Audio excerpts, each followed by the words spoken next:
প্রিয় শিক্ষার্থীবৃন্দ, welcome to backbone school. কেমন আছো তোমরা সবাই? আশা করি তোমরা সবাই অনেক ভালো আছো এবং সুস্থ আছো। আজকের ক্লাসের মধ্যে আমরা যে টপিকটা পড়বো সেটা হচ্ছে তারবিহীন মাধ্যম। আমরা কিন্তু আগের ক্লাসের মধ্যে তার মাধ্যম জেনে এসেছিলাম। তো আজকের ক্লাসের মধ্যে আমরা তারবিহীন যে মাধ্যম রয়েছে এটা সম্পর্কে আমরা বিস্তারিত আলোচনা করব।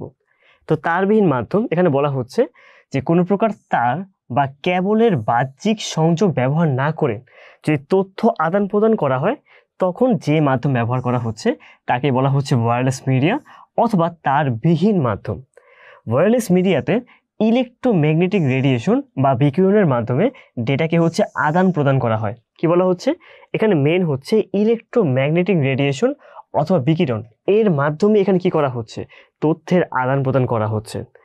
1901 সালের ফেব্রুয়ারি মাসে ইটালিয়ান পদার্থবিদ গুলিয়েমো মার্কনি তিনি কি করেছিলেন? তিনি জাহাজ থেকে সমুদ্র উপকূলে মোর্স কোড ব্যবহার করে সর্বপ্রথম বেতার বা ওয়্যারলেস টেলিগ্রাফের মাধ্যমে যোগাযোগ সফল করেন। তাকেই বলা হয় কিন্তু রেডিওর জনক। এই ব্যক্তি ইনি হচ্ছেন মার্কনি, যিনি কি করেছিলেন? রেডিও আবিষ্কার করেছিলেন। এরপর আমরা জানবো এই ব্যক্তির সম্পর্কে, যিনি জগদীশচন্দ্র বসু। তো 1899 সালে কলকাতার প্রেসিডেন্সি কলেজের অধ্যাপক বাংলাদেশি বিজ্ঞানী স্যার জগদীশচন্দ্র বসু রেডিও তরঙ্গ গ্রহণকারী একটা যন্ত্র আবিষ্কার করেন। রেডিও বিজ্ঞানের জনক হিসেবে তাকেও কিন্তু কি করা হচ্ছে? আখ্যায়িত করা হচ্ছে। তো এই সকল যে আমাদের উদ্ভাবনগুলো ছিল এগুলো ওয়্যারলেস মিডিয়ার ক্ষেত্রে খুবই গুরুত্বপূর্ণ ভূমিকা পালন করেছে। ইলেকট্রোম্যাগনেটিক স্পেকট্রাম হলো ইলেকট্রোম্যাগনেটিক বিকিরণ বা রেডিয়েশনের সম্ভাব্য সকল ফ্রিকোয়েন্সির একটা সমষ্টি। আমরা একটু জেনে আসলাম না যে ইলেকট্রোম্যাগনেটিক রেডিয়েশনের মাধ্যমে কি করা হচ্ছে? আমরা এখানে কমিউনিকেশনটাকেই বলতে পারছি আমরা তারবিহীন মাধ্যম। তো এরই একটা গুরুত্বপূর্ণ পার্ট হচ্ছে ইলেকট্রোম্যাগনেটিক স্পেকট্রাম। এদের কি বোঝানো হচ্ছে? ইলেকট্রোম্যাগনেটিক যে বিকিরণ বা রেডিয়েশন ঘটছে তার ক্ষেত্রে অনেকগুলো ফ্রিকোয়েন্সি থাকে। তো ওই ফ্রিকোয়েন্সির যে আমাদের সমষ্টি তাকে একসাথে বলতে পারি আমরা ইলেকট্রোম্যাগনেটিক স্পেকট্রাম। এখন এই ইলেকট্রোম্যাগনেটিক স্পেকট্রামের সম্পূর্ণ অংশকে আমরা কমিউনিকেশনের জন্য ইউজ করতে পারি না। এই যে ফ্রিকোয়েন্সিগুলো দেখছো এটাকে একসাথে বলা হয় ইলেকট্রোম্যাগনেটিক স্পেকট্রাম। এর মধ্যে মাত্র প্রথম যে 3টা পার্ট রয়েছে সেটাকেই আমরা ইউজ করতে পারি আমাদের কমিউনিকেশনের মাধ্যম হিসেবে। কোনটা?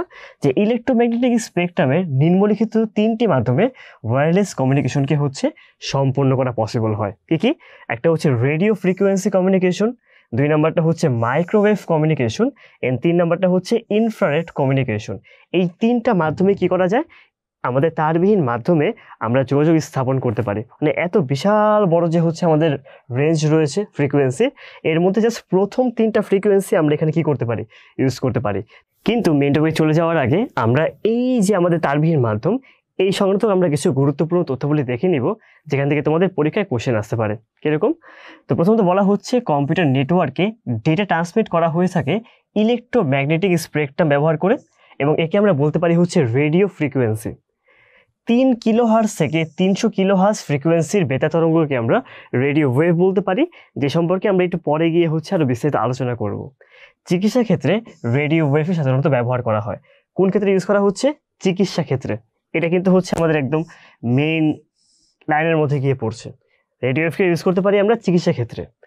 কোনো সিগন্যালের শক্তি কমে যাওয়াকে বলা হচ্ছে অ্যাটেনুয়েশন। অনেক সময় হয় যে আমাদের সিগন্যালটা কমে যাচ্ছে, আমরা বলি না অনেক সময় নেটওয়ার্ক স্লো ডাউন হয়ে গেছে বা নেটওয়ার্ক পাচ্ছি না, তো ওইটাকে আমরা বলতে পারি অ্যাটেনুয়েশন। এলইডি এটার পূর্ণরূপ লাইট ইমিটিং ডায়োড। আমরা বলি না যে আমরা এলইডি টিভি ইউজ করছি, তো এই এলইডি এর পূর্ণরূপ লাইট ইমিটিং ডায়োড। 1950 সালের দিকে প্রথমবার স্যাটেলাইট মাইক্রোওয়েভ ব্যবহার করা হয়েছিল। তারপর আমরা জানবো এবার রেডিও ওয়েভ সম্পর্কে। রেডিও ওয়েভটা কি? রেডিও ওয়েভ হলো এক ধরনের তারবিহীন যোগাযোগ ব্যবস্থা। আমাদের যে 3টা তারবিহীন ব্যবস্থা রয়েছে তার মধ্যে সবার প্রথমটা রেডিও ওয়েভ। এটি রেডিও তরঙ্গের মাধ্যমে এক স্থান থেকে তথ্যকে অন্য স্থানে আদান প্রদান করতে পারে। 3 কিলোহার্জ থেকে 300 গিগাহার্জের মধ্যে সীমিত ইলেকট্রোম্যাগনেটিক স্পেকট্রামকে বলা হচ্ছে রেডিও ওয়েভ। রেডিও ওয়েভের মধ্যে যে আমাদের কি রয়েছে, যে স্পেকট্রাম রয়েছে তার মধ্যে শুধুমাত্র 3 কিলোহার্জ থেকে 300 গিগাহার্জ এর মধ্যে যে আমাদের কি রয়েছে ইলেকট্রোম্যাগনেটিক স্পেকট্রাম, সেই ফ্রিকোয়েন্সিকে বলছি আমরা রেডিও ওয়েভ। কিন্তু এই এত বড় রেঞ্জের মধ্যে আসলে কাজ করে না। ইউজুয়ালি 10 কিলোহার্টজ থেকে 1 গিগাহার্টজ এর মধ্যে সাধারণত রেডিও ওয়েভে ব্যবহার দেখা যায়। যদিও 3 কিলোহার্টজ থেকে আমাদের ব্যবহার করা পসিবল, কিন্তু 3 কিলোহার্টজের পরে আসছে হচ্ছে 10 কিলোহার্টজ, এবং 300 গিগাহার্টজের আগে আসছে কিন্তু হচ্ছে আমার 1 গিগাহার্টজ। সো এই রেঞ্জের মাঝখানে সাধারণত রেডিও ওয়েভকে ব্যবহার করতে দেখা যায়। সংকেত প্রেরণের গতিবেগ প্রায় সেকেন্ডে 64 কিলোবাইটস কেবিপিএস।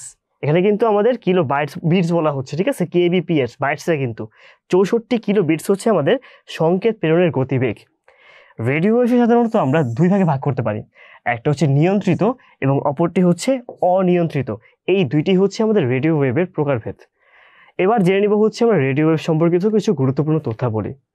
রেডিও ওয়েভ হচ্ছে অমনি ডিরেকশনাল হয়, অর্থাৎ শুধুমাত্র একদিকে যেতে পারে, এটা উল্টা দিকে হচ্ছে ব্যাক করা ওর জন্য পসিবল না। রেডিও ওয়েভের ফ্রিকোয়েন্সি হচ্ছে খুবই পরিমাণে কম, অন্যগুলো ফ্রিকোয়েন্সি খুবই বেশি, বাট রেডিও ওয়েভের যে ফ্রিকোয়েন্সি সেটা অনেক লম্বা হয়ে থাকে, ফলে অনেক ফ্রিকোয়েন্সিটা কম হয়ে থাকে। ইহা শূন্য মাধ্যমেও চলাচল করতে পারে, অর্থাৎ যেখানে কোনো ধরনের কোনো মাধ্যম নেই সেই মাধ্যমেও এই হচ্ছে আমাদের রেডিও ওয়েভটা চলাচল করতে পারছে। রেডিও কমিউনিকেশন সিস্টেমে প্রধানত AM ব্রডকাস্ট, FM ব্রডকাস্ট ও মাইক্রোওয়েভ ব্রডকাস্ট নামক পদ্ধতি ইউজ করে কি করা হচ্ছে, রেডিও কমিউনিকেশনটা হচ্ছে আমার সিস্টেমটা আমার সংগঠন করা হচ্ছে। এবার জেনে নিব আমরা মাইক্রোওয়েভ সম্পর্কে। মাইক্রোওয়েভ বলতে কিন্তু হচ্ছে আমরা যে মাইক্রোওয়েভ ইউজ করি এটা কিন্তু বোঝানো হচ্ছে না। এই মাইক্রোওয়েভটা হচ্ছে কমিউনিকেশনের মাইক্রোওয়েভ, মানে ওয়েভের মধ্যে যে অনেকগুলো পার্থক্য রয়েছে তার মধ্যে গুরুত্বপূর্ণ একটা হচ্ছে রেডিও ওয়েভের পরে মাইক্রোওয়েভ। তো মাইক্রোওয়েভ হলো এক ধরনের ইলেকট্রোম্যাগনেটিক ওয়েভ। মাইক্রোওয়েভের ফ্রিকোয়েন্সি রেঞ্জ হলো 300 মেগাহার্টজ থেকে 300 গিগাহার্টজ পর্যন্ত, এটা হচ্ছে তার ফ্রিকোয়েন্সি লেভেল। কিন্তু বেশিরভাগ ক্ষেত্রে 3 গিগাহার্টজ থেকে 30 গিগাহার্টজ এর মধ্যেই হচ্ছে এর রেঞ্জ সাধারণত থাকে আর কি। যদি বিশাল বড় রেঞ্জ রয়েছে ওর জন্য পসিবল, বা সাধারণত মাইক্রোওয়েভকে দেখা যায় যে 3 গিগাহার্টজ থেকে 300 গিগাহার্টজের মধ্যেই অবস্থান করতে। মাইক্রোওয়েভ যোগাযোগ ব্যবস্থার প্রধান একটা অসুবিধা হচ্ছে যদি প্রেরক এবং গ্রাহকের মাঝখানে যদি কোনো একটা বাধা থাকে তাহলে এটা আসলে কাজ করা যাবে না। লাইক এটা হচ্ছে মনে করো প্রেরক, তার মাঝখানে একটা দেয়াল আছে, তারপরে গিয়ে হচ্ছে এখানে আমার গ্রাহক আছে, যদি হচ্ছে কোনো বাধা থাকে তাহলে এই মাইক্রোওয়েভটা হচ্ছে কাজ করতে পারে না। সো কোনো বাধা থাকা যাবে না।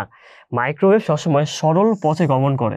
মনে করো যে আমার জাস্ট এখানে প্রেরকটা রয়েছে, মাঝে ছোটো করে দেয়াল দেওয়া, বাট সাইড দিয়ে হচ্ছে আমার এখানে যাওয়া পসিবল। মাইক্রোওয়েভের জন্য এটা পসিবল না, ও সবসময় সোজা পথে গমন করে, এই কারণে মাঝখানে কোনো বাধা থাকলে ও কাজ করতে পারে না। মাইক্রোওয়েভ ফ্রিকোয়েন্সিকে আবার 3টা ক্যাটাগরিতে হচ্ছে আমরা ভাগ করতে পারি। কি কি? প্রথমটা হচ্ছে আলট্রা হাই ফ্রিকোয়েন্সি বা UHF। এর রেঞ্জ হচ্ছে 300 মেগাহার্টজ থেকে 3 গিগাহার্টজ পর্যন্ত। প্রথমটা কি গেল? UHF। তারপরটা হচ্ছে SHF, সুপার হাই ফ্রিকোয়েন্সি, যার ফ্রিকোয়েন্সি হচ্ছে আমাদের 3 গিগাহার্টজ থেকে 30 গিগাহার্টজ পর্যন্ত। এবং তৃতীয়টি হচ্ছে EHF অথবা এক্সট্রিমলি হাই ফ্রিকোয়েন্সি, যা হাই ফ্রিকোয়েন্সি রয়েছে এবং ফ্রিকোয়েন্সি অনেক বেশি। এর রেঞ্জ হচ্ছে 30 গিগাহার্টজ থেকে 300 গিগাহার্টজ পর্যন্ত। এই তিনটে ছিল হচ্ছে আমাদের মাইক্রোওয়েভ ফ্রিকোয়েন্সির হচ্ছে ক্যাটাগরি। মাইক্রোওয়েভ এই মাধ্যমের সাহায্যে আমরা দুইভাবে হচ্ছে কী করতে পারি, এটাকে ট্রান্সমিট করতে পারি। কি কি? একটা হচ্ছে টেরেস্ট্রিয়াল মাইক্রোওয়েভ। টেরেস্ট্রিয়াল মাইক্রোওয়েভ বলতে বোঝানো হচ্ছে যেই ক্ষেত্রে ভূপৃষ্ঠের মধ্যে আমাদের ট্রান্সমিটার এবং রিসিভার থাকবে, অর্থাৎ পৃথিবীর যে পৃষ্ঠ রয়েছে সেখানে আমাদের একটা ট্রান্সমিটার থাকবে, আর এটা হচ্ছে আমাদের কি থাকবে, রিসিভার থাকবে।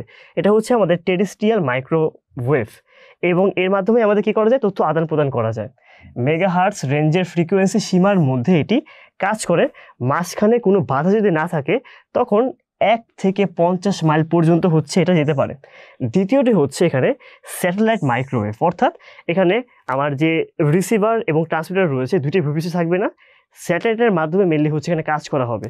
টেরেস্ট্রিয়ালের মধ্যে কিন্তু কোনো স্যাটেলাইট কাজ করছে না, ভূপৃষ্ঠের মধ্যে আমার এখানে রিসিভার রয়েছে, ট্রান্সমিটার রয়েছে, এরা নিজেদের মধ্যে সংযোগ স্থাপন করতে পারে। কিন্তু স্যাটেলাইট মাইক্রোওয়েভ এক্ষেত্রে হচ্ছে কি করা হচ্ছে, একটা কৃত্রিম উপগ্রহের হচ্ছে ব্যবহার করা আমাদের দরকার, এর মাধ্যমে তথ্যকে আদান প্রদান করা হয়।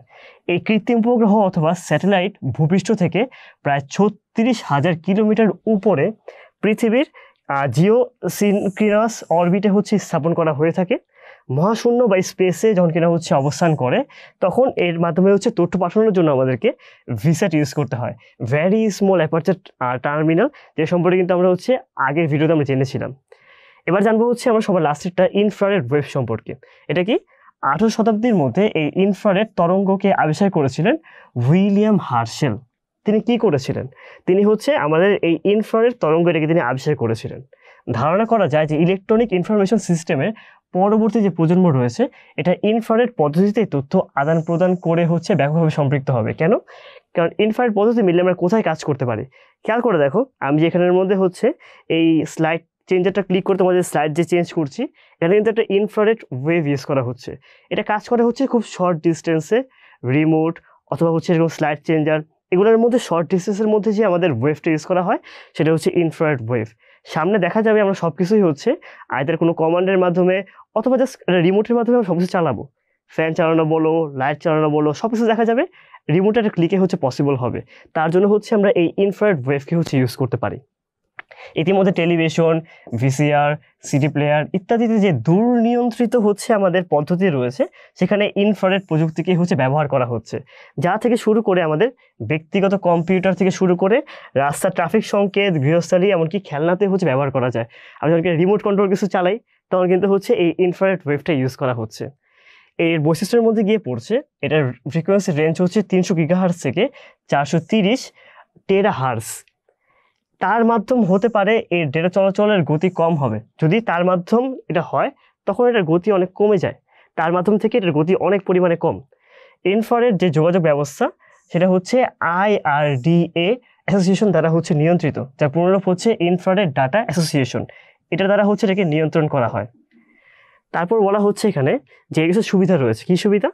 ডেটা ট্রান্সমিশনে স্বল্প বিদ্যুৎ প্রয়োজন, খুব বেশি বিদ্যুৎ খরচ এখানে পড়ে না। নিরাপত্তা হচ্ছে অনেক হাই, পৃথক কোনো হার্ডওয়্যারের প্রয়োজন হয় না, অর্থাৎ কোনো একটি পণ্যের আইসি বা ইন্টিগ্রেটেড সার্কিটের সাথেই এটা যুক্ত করা পসিবল হচ্ছে। এবং অসুবিধার মধ্যে রয়েছে সরাসরি সূর্যালোক, বর্ষা, কুয়াশা, ধুলাবালি দূষণ ইত্যাদিতে হচ্ছে এই ট্রান্সমিশন কিছুটা প্রভাব ফেলতে পারে। অধিক দূরত্বে ডেটা ট্রান্সমিট করা এর জন্য পসিবল না। তুমি যদি রুমের বাইরে গিয়ে হচ্ছে টিভির রিমোট নিয়ে যাও, দেখবা টিভি রিমোট কাজ করবে না। সো একটা স্বল্প দূরত্বের মধ্যে কাজ করতে পারে। এবার জেনে নিব হচ্ছে আমরা এই টপিকগুলো সম্পর্কিত কিছু গুরুত্বপূর্ণ এমসিকিউ। যেমন EMI, এটার পুনরূপ কি? তোমরা বলতে পারবে? এখানে 4টা অপশন দেওয়া আছে, এর মধ্যে পুনরূপ কোনটা হবে? এখানে অ্যান্সার হয়ে যাবে হচ্ছে আমাদের ক নাম্বারটা, ইলেকট্রোম্যাগনেটিক ইন্টারফিয়ারেন্স। এটাই হচ্ছে আমাদের EMI এর পুনরূপ। তারপর ভূপৃষ্ঠে ট্রান্সমিটার বসানো হয় কোন ওয়েভের মধ্যে? TV microwave, terrestrial microwave, satellite microwave নাকি রেডিও মাইক্রোওয়েভ? এক্ষেত্রে অ্যান্সার হয়ে যাবে হচ্ছে আমাদের খ নাম্বারটা, টেরেস্ট্রিয়াল মাইক্রোওয়েভের ক্ষেত্রে সাধারণত ভূপৃষ্ঠে একটা ট্রান্সমিটার বসানো হয়ে থাকে। আর যদি হচ্ছে আমরা এখানের মধ্যে স্যাটেলাইট আমরা যদি ইউজ করতে চাই তাহলে আমাদের ভিসেট আর স্যাটেলাইট দরকার হচ্ছে। তো এগুলোই ছিল হচ্ছে আমাদের এই টপিক সংক্রান্ত আলোচনা এবং গুরুত্বপূর্ণ এমসিকিউ। তোমরা বাসায় এই টপিকগুলো খুব মনোযোগ সহকারে পড়বা, তাই তোমাদের পরীক্ষায় এখান থেকে কোশ্চেন আসে তবু সহজেই হচ্ছে অ্যান্সার করতে পারো। আজকের জন্য এতটুকুই, দেখা হচ্ছে পরবর্তী ভিডিওগুলোতে। ধন্যবাদ সবাইকে।